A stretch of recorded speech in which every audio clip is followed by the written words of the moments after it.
un poco la pregunta que ustedes le han dado toda la teoría. Yo para entonces no había leído ni Arturo Escobar, ni había leído La invención del desarrollo, ni sabía lo que era la colonialidad del saber, ni había leído a Quijano, ni había leído nada, ¿no? Entonces, nada de eso. Entonces, las preguntas partieron de la vida y de la práctica, y eso es como bien interesante porque a veces sucede al revés, ¿no? Son miradas muy desde lo académico y el escritorio, pero en mi caso es la vida la que me arroja esas preguntas, y lo que un poco decía ayer en una conversación con estudiantes de BAU es el doctorado a mí me sirvió para crear retórica de lo que yo ya había vivido en la práctica y no sabía cómo nombrar, ¿no?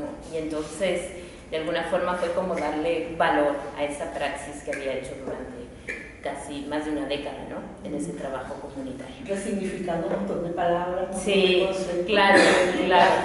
Y eso también tiene que ver, y decía también ayer que vengo de la literatura, y estudié mucha gramática y lingüística, y leí muchísimo en la licenciatura, ¿no? Y eso a mí me ayudó, claro, por eso mi primer acercamiento es precisamente desde el nombrar y desde la lengua, ¿no? Entonces, gestión, a mí ya me llamaba como la atención la palabra, ¿no? Entonces, claro, y del investigar el nombre o ese modo de nombrar, empecé a entender, ¿no? El lenguaje no es neutro, el lenguaje tiene que ver, o se genera en un momento histórico, hay una historia de los conceptos, ya Raymond Williams ha hecho todo un trabajo en ese sentido, ¿no? Y otros teóricos también. Entonces, claro, decidirme por la genealogía como método de investigación, porque también me permitía, desde el lenguaje, la historia de los conceptos, llegar a esas capas, ¿no? Que para mí todavía perviven. Sí, eso ese concepto de gestión. Constantemente cruza cómo estás resignificando las palabras, su origen y la manera que tú las entiendes ahora, ¿no? Sí. Eso es muy interesante también. Vale, bueno, si queréis, pasar al castellano. Otra noción o punto ciego que hemos compartido también con Pare, que es interesante, es dentro de ese modo de gestión cultural y lo que hemos hablado de las jerarquías de saberes y qué colonialidades existen o no, es muy claro como toda la función que hay en la mirada de género, ¿no? De hecho, la misma Pau explica que le fue muy difícil construir testimonios y saberes, que sean escritos, incluso testimonios de personas. Hay pocas gestoras culturales, de hecho, ¿no? A las que se les pueda citar, porque o no existen, o no fueron relevantes, o es muy difícil trazar de dónde vienen porque han desaparecido o están difundidas, ¿no? En otros proyectos. Y es como muy interesante en ese sentido, ¿no? Porque, por ejemplo, se habla de Elisenda Figueras, que en algún momento dado también hace declaraciones muy críticas y muy interesantes sobre cultura y sociedad, como una persona a rescatar. También está la Yoyi, que fue una de las personas que gestionó el Ateneo Novares en su momento, estuvo en la ocupación en el 77, se ha jubilado hace poco y ahora es vecina activista de Roquetas, ¿no? Pero ella misma también hace una reflexión interna diciendo, hasta hace poco no nos dimos cuenta de que incluso también la coordinación Ateneo Novares fue mayoritariamente dirigida por hombres, o sea que hace una especie de reflexión interna, ¿no? Pero sí que hay este tema de la mirada de género y la igualdad dentro de la gestión cultural que me parece como clarividente. Y de hecho sí que quería un poco por encima citar una cita del libro, más o menos de la página 64, porque me la copié, que me hace mucha gracia. ¿Tienes un libro? Tengo aquí apuntado. No he copiado de PDF, no sé si es que está aquí. Pero bueno, el caso es que es muy bonita porque ella habla un poco de la jerarquía de saberes, ¿no? De qué tareas o roles tradicionalmente ocupan las mujeres más en la gestión cultural, pues buscar becas, performatear, hacer contrataciones técnicas, negociar, estar mucho por los cuidados de la vida. Y cuando habla de qué rol, como un estereotipo, se está ocupando, dice, claro, lo que pasa es que ellos, a su vez, hablando de los hombres, impartían cátedra como maestros, entre comillas, y producían valor discursivo y de legitimidad individual a través de escrituras y conferencias sobre aquellas prácticas que nunca gestaron en sus bases más allá de ser un lobby político. Para hablar un poco de esa herencia y de esa jerarquía de saberes que explica muy claramente cómo la investigación, y tú también lo dices, hay un límite aquí que se tendría que incluso perforar, ¿no? Como una taladradora de la dificultad que existe en construir otras genealogías con otros relatos o con otras narrativas que rescaten esto, ¿no? La misma Karen, su relato puede ir como en paralelo a muchas partes del libro, incluso tu formación como gestora o muchas compañeras con las que he tenido también la suerte de trabajar de proyectos de cultura comunitaria, ¿no? Y me parece que es como muy interesante que también se desvele eso, porque es como otro fleco del que muy pocas veces se habla, ¿no? Se habla mucho de política cultural para hablar en términos de igualdad, no en el sentido de que haya igualdad de creadores y creadoras en el escenario, pero estaría también muy bien plantearse que haya igualdad de directoras, de gestoras, de trabajadoras técnicas, de las que ponen las luces, etcétera, ¿no? Y que no haya esta división de saberes que siempre es muy clara, ¿no? Siempre es como el director y después hay una secretaria que es como la que realmente después le curra y le hace como todo el papeleo. Por ponerlo de una forma como muy de nuevo, en plan chiste si queréis, pero que el libro también abre este marrón feminista y que creo que es muy bonito compartir y también poder hablar de cómo nos sentimos con esto. Yo quería compartir algo, ¿no?, con respecto a esta división sexual del trabajo y todo el tema de género desde la experiencia misma, ¿no? Yo fui durante 14 años la gestora cultural de la asociación Proyecto Vaca, ¿vale? Proyecto Vaca fue una asociación que nace a partir de unas dramaturgas que se dan cuenta de que en el teatro la presencia de las mujeres es muy limitada. Y a partir de ahí, una actriz, que es Ima Colomé, empieza a hacer unos estudios tomando en cuenta el Teatro Nacional de Cataluña, el Teatro Llura y alguna otra, ahora no me acuerdo, el Teatro Llura y el Romea, me parece que era. Y empieza a mirar las listas de cuántos directores, cuántas directoras, cuántas técnicas y tal, ¿no? Entonces, la asociación nace con esa gana, ¿no?, de impulsar la creación en femenino, ¿vale? ¿Y qué nos pasó al principio? Yo recuerdo en el 2005 haber ido al CONCA a revisar una subvención que habíamos pedido y que habíamos obtenido muy baja calificación, y nos dijeron que éramos demasiado feministas, que éramos endogámicas y que eso no podía estar subvencionado. Entonces, claro, cuando yo después, 25, 30 años después, me encuentro en los formularios del ayuntamiento, de la Generalitat, todos los formularios, la perspectiva de género, digo, bueno, algo hicimos en ese sentido abriendo camino, ¿no? Porque eso no existía hace 25 años, como tampoco existía la perspectiva intercultural o la perspectiva ambiental, ¿no? Y creo que también eso son cosas que se abren, ¿no? Con la migración, nosotros tenemos una definición propia, que es decir que migración es un derecho cultural, es cultura, ¿no? Y mirando desde ahí es otra visión, ¿no? Y cómo nos incorporamos, porque también, claro, pensar que los movimientos migratorios de los últimos años, sobre todo de personas de la cultura, han sido muy grandes y han traído nuevas maneras que cuestionan las maneras de aquí. Y esos discursos están quedando un poco afuera en la medida en que estas personas tienen que adaptarse a determinados formularios, a determinadas preguntas, ¿no?, que dejan fuera todo un conocimiento que también es válido, ¿no? Otras tecnologías, ¿no? A mí me gusta hablar de las tecnologías ancestrales y pensar que somos las ancestras del futuro, ¿no?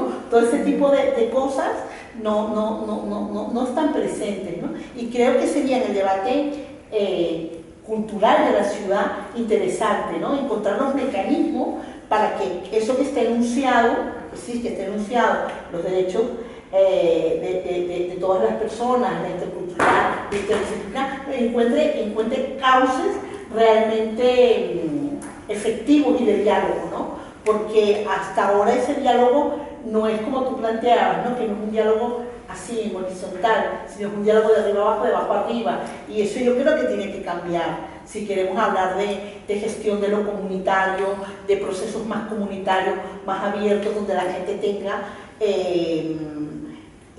pueda ser parte de la toma de decisiones, ¿no? Pero claro, tenemos que cambiar también los mecanismos, ¿no? Y quizás plantearnos que las herramientas necesitan ser revisadas, ¿no?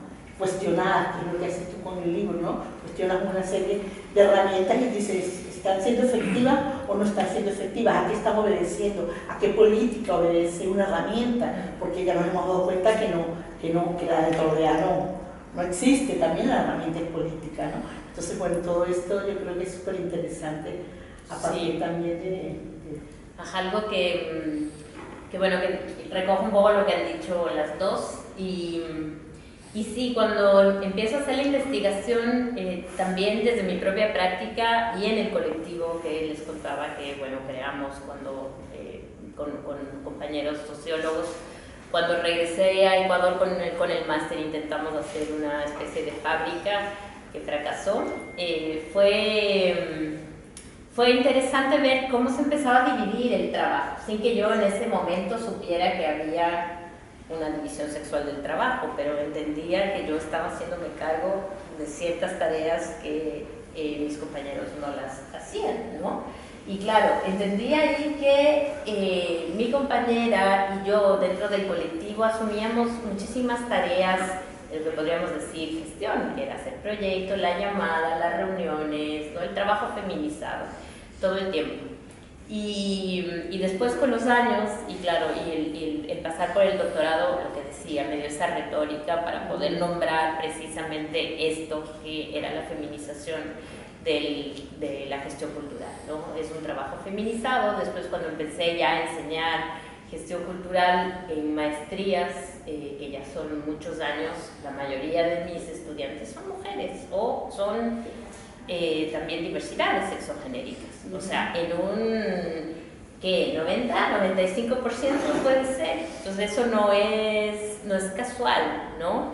Es interesante ver eso, y de eso se ha hablado como muy poco, ¿no? Y además lo que ganan, o sea, profesionalmente, claro, dentro de las remuneraciones profesionales en Ecuador siempre ganas mucho menos como gestor que como artista, ¿no?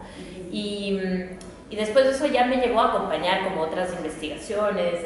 Ahora estoy con una chica que es música, una cantante ecuatoriana que está trabajando justo una herramienta de igualdad de género dentro de los festivales de música en Ecuador, y empiezan a aparecer también como esas sutilezas, ¿no? Técnicas, por ejemplo, mujeres en Ecuador hay casi cero, un trabajo totalmente masculinizado, ¿no? Y lo mismo como grandes productores de festivales, es un trabajo masculinizado, no hay mujeres, ¿no? Entonces las mujeres están como sosteniendo más el trabajo cotidiano. Entonces, claro, yo ahí pensaba también que muchos de los procesos comunitarios ahora están sostenidos y cuidados por mujeres. O sea, en los barrios yo lo veo como con mucha claridad, ¿no? La gestión cultural comunitaria está sostenida en su mayoría por mujeres. Y eso por un lado, ¿no? En relación a la división sexual del trabajo. Pero también a mí me interesaba como una perspectiva transfeminista ya hacia el final, cuando empiezo a hablar de la gestión cultural crítica. Los transfeminismos en América Latina se han caracterizado precisamente por pensar la articulación del movimiento feminista en las luchas con el movimiento indígena, con el movimiento obrero o las luchas sociales como diversas de estudiantes, etcétera, ¿no? Y entonces esa alianza que no se piensa aislada, ¿no? Es interesante justamente cómo se cruza con la perspectiva de gestión cultural crítica, ¿no? Que no piensa al feminismo, ¿no es cierto?, como un gueto que no está atravesado, o que solamente puedes pensarlo desde una reivindicación más ligada a la política de la identidad, que precisamente a entender una lucha más interseccional, ¿no? Y que eso es lo que intenta quizás hacia el final ver cómo esas diversidades en algunos casos de estudio que trabajo en el libro, que vienen de Ecuador, muestran esa posibilidad de alianzas políticas entre personas muy diversas para trabajar en esas, lo que yo le he llamado gestión cultural crítica, vinculada a las utopías concretas, ¿no? Entonces había como esas dos líneas del feminismo, ¿no? Pensar la interseccionalidad y las alianzas políticas más ligadas a los transfeminismos, y también pensar esa división sexual del trabajo. Y algo que me olvidé, y hay una tercera pata, es que cuando empiezo a revisar como la bibliografía inicial, ¿no?, que encuentro en Ecuador sobre gestión cultural, claro, me topo con escrituras, que es justamente lo que tú leías, ¿no? Y yo decía, ¿y dónde están las mujeres aquí, no? Porque era como absolutamente masculino, y yo decía, ¿pero por qué, no? Y empecé a buscar aquí, le preguntaba a Javier, le preguntaba a otra gente, que me refieran a mujeres de los años 80, 90, que estuvieron ahí en el nacimiento de la gestión cultural, y fue muy difícil encontrar referentes. Logré hablar con Elisenda, que fue muy chévere, y con Yoye, que es la persona que tú dices, pero de ahí no había mujeres que habían producido escritura, ¿no? Entonces varias me decían, sí, justo, estábamos trabajando de técnicas en los ayuntamientos, yo qué sé, en los centros cívicos, pero nosotras no escribíamos ni estábamos ahí, como en el debate político. Y eso me hizo pensar a mí mucho, ¿no? Por eso está esa tesis de que, claro, y eso no es solo decir, ok, no estaban escribiendo, sino que los relatos están ajustados a un cuerpo, a una posición sobre el mundo, ¿no? A una mirada también patriarcal y a unas formas de vivir y entender cómo se gesta la cultura desde alguien que no está gestando, que está de lo que te decía yo, que está escribiendo, pensando y mirando de lejos, ¿no? No hablo de la gestión de base, del hacer cotidiano, ¿no? Que eso no, claro, es lo que me encontré. Yo encontré que cuando trabajaba con Proyecto Vaca y la relación con la Bombezón en concreto y con Caradona, que son dos puntos muy fuertes aquí en Barcelona, encontrábamos que todo lo que era la creación del discurso de la producción, por ejemplo, nos dábamos de cabeza, ¿no? No nos servía, ¿no? Y creo que llegamos a redactar un manifiesto pequeñito sobre la producción en femenino, ¿no?